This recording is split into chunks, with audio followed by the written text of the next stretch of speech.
there's a question. Where does tumor suppressor genes or function 1 fit into the options? Oh, thank you, Dr. Nissen. We can now answer some surgery questions. Does that question make sense? Where does tumor suppressor genes or function 1 fit into the options? I don't know the answer to that question. I mean, that's a genetic issue. So tumor suppressor genes are kind of normal genes that we have that kind of help keep the DNA kind of clean.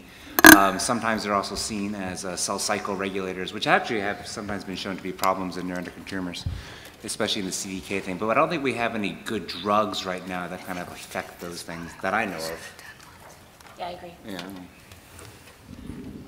And what are the contraindications for immunotherapy? Are there treatments that would preclude patients from receiving immunotherapy? And how do you see it falling in the algorithm?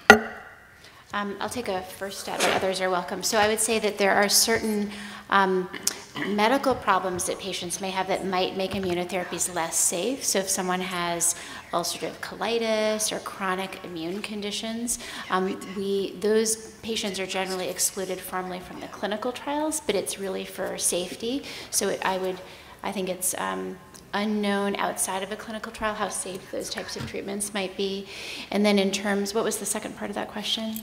It was, medications, I think it was also. So also for, typically for the clinical trials at least, we generally avoid if patients are on chronic steroid use, because that just confuses the things a little bit. Other comments? I think that there are actually a lot of people in America with various kinds of autoimmune conditions, and one of the unknowns is whether people with very mild autoimmune conditions can still be treated with immune therapy. In general, these patients are being excluded, but there actually are some trials now trying to determine if there's some people with mild autoimmune diseases can still be treated. In general, it's a contraindication, as Dr. Kunz said. Great, and I think, looked at this question earlier, but now that we've had the immunotherapy talk, for people with higher Ki-67, so in most of these it's up to 55%? It's a range. I would say, so the Stanford trial will include up to 55% specifically because we felt that some of those patients actually might especially benefit. There will be some studies very likely focusing on that 55 and above. Do you want to explain why 55? So, well, 20 is arbitrary anyway. Right, sure. There's some data from our European colleagues that the Ki-67, 20 to 55, may actually behave more like the slow-growing or the well-differentiated neuroendocrine tumors. As we talked earlier, they sometimes share features that we more consistently see with the well-differentiated NETs, such as positive Octria scan or positive gallium scan, or more sort of slow growth.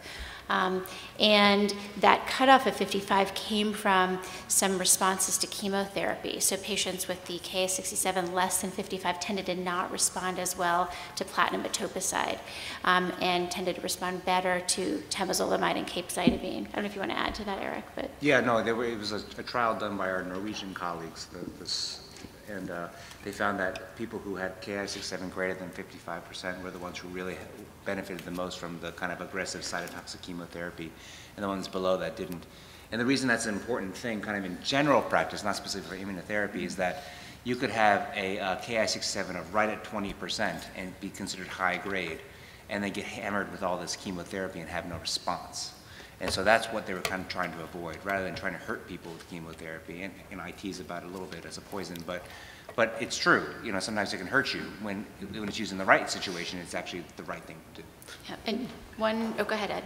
No, I was just going to say that people with very high Ki-67s, between 55 and 100, actually may have the very best response to immune therapy. Yeah. And in like that mutation graph. That's right. Yeah. And high-grade neuroendocrine tumors of the lung. There was one of the high points at the ASCO meeting this year, that double hit with ipilimumab plus another checkpoint inhibitor at the same time resulted in extraordinary responses in small cell cancer of the lung, which is a neuroendocrine cancer that's aggressive. So I think one of the problems is that the well-differentiated neuroendocrine tumors trials of immune therapy are cutting off at either 20% or 55% because of the nature of what is a well-differentiated tumor. And we desperately need trials for people that have high Ki-67s that are over 55. But the problem is almost all those trials are restricted to lung primary, and it's very difficult to allow pharmaceutical companies to release the drugs for people that have the tumors that we're talking about in this room. Yeah, I mean, I can say for sure that, so as I'd mentioned, there's a current national clinical trial of the platinum etoposide versus Temodar and Xeloda for high-grade NETs that's within the NIH federal system.